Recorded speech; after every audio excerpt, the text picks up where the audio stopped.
But on that note, kind of how important is it to connect with them, like, emotionally, when you're like, in the team meeting room and that kind of stuff? I think it's everything. I mean, this generation, a lot of coaches complain that these kids are different. No, not really. You just have to know how they're wired and what kind of makes them go. And I think authenticity still wins, and I've always been that way. I've always been passionate, and that pregame speech that I like to give those guys. I mean, I try to dig down deep somewhere, and usually it hits home. Just kind of going off of that, how much of a balance is it now to not only recruit the kid, but to recruit them to stay too? You have so much transfer portal kids come in and then deciding to come back. What's that like for you in terms of balancing those conversations? That's a great question. I was talking to Vince Morrow about some of those things, and in reality, I think it's just be yourself. Be yourself. Don't try to be someone that you're not. I think like I said earlier, I think authenticity still wins with kids.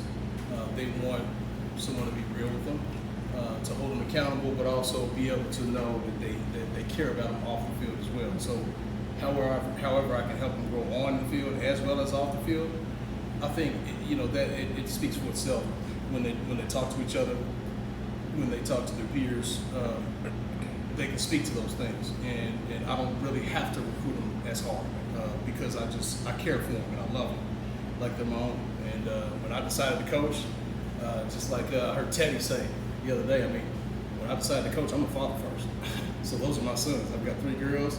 Wasn't fortunate enough to have any boys, but they are. Good Lord gave me 7 boys in that room, and that's the way I move with them.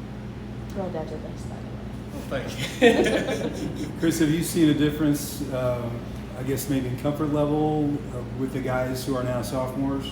Absolutely. I mean, it's been very exciting to see the game slow down for Isaac Brown and Duke Watson. I mean, it's almost like it's happening in slow motion for those kids at times in practice. And I told them yesterday, I thought they had a really good practice, diagnosing reads earlier than they used to last year.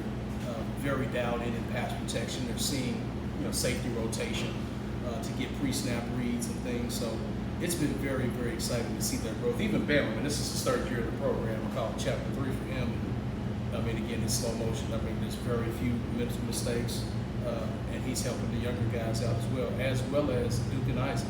So it's kind of an autopilot at this stage, and it's just continue to find ways to improve our craft every day. I mean, they were pretty darn good as freshmen. Are there things you want them to retain from that year? Absolutely. They know the things they do well, and there's things that I've challenged each one of them on as we head into the next chapter of their careers, and I've seen them take advantage of those things. And sometimes I make them verbalize those things in the meeting room, in the classroom. Hey, Isaac, what is it that you want to focus on to get better today? Verbalize it, right? So that it sinks in. So when I take the field, these are some of the things that I want to get better on. I focus on those details and how I can improve in those specific areas. So we do little things to try to improve our focus, practice in, practice out. With Isaac, he's a guy that's obviously getting a lot of preseason accolades, and rightfully so. He talked about the pressure of trying to beat what he did last year. Mm-hmm. How do you harness that so it's not a negative but a positive? I'll tell them to worry about that. We try to focus on this year. We don't focus on what happened last year. And yeah, he talks about that, but we've had many conversations that there is no pressure.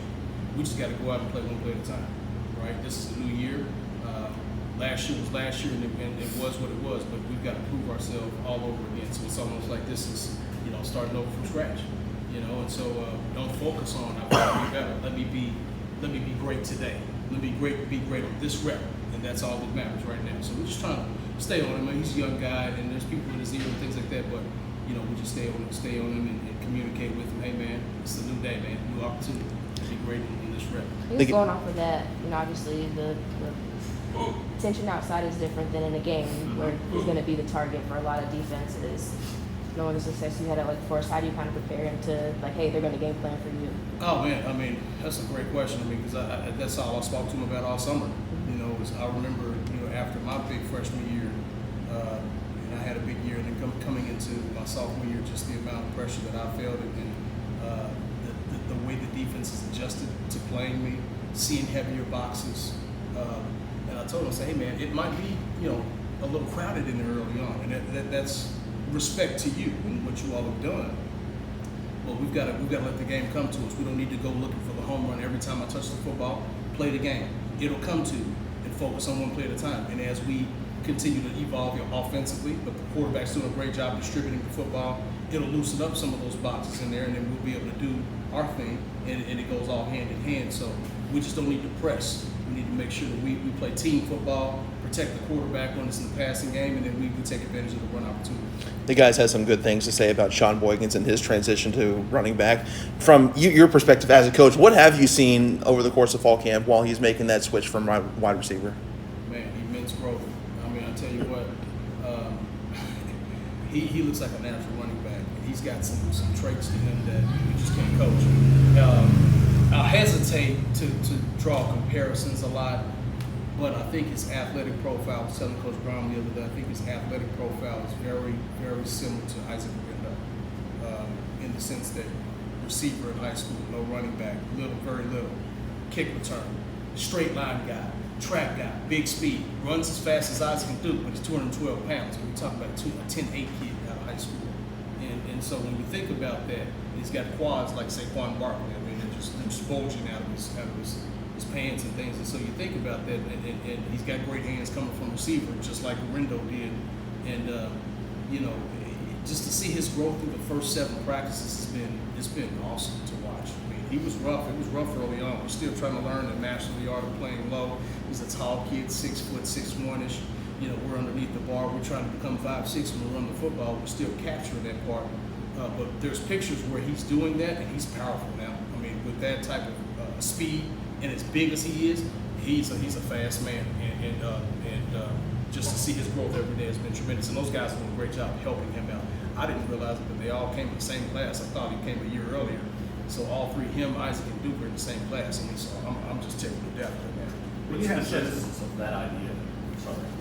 Where did that idea come from? You know, right before we started training camp, about a week before we started training camp, Sean hadn't really gotten on the field here yet. In the summer, you know, he's kind of running threes as a receiver, maybe fours, and just kind of hadn't really emerged in that room. And I kind of got a little thin because my freshman was dealing with some things, and Jamar Swowder, and so didn't really have him around. And so I was like, you know, I kind of need another guy. So I'm looking at the kid, and I'm like, you know, he's so big and fast and strong. I mean, let me just try to work something out with him. Maybe, you know, just maybe he can do it for us. And you know, it kind of reminded me of some kids I had at Purdue.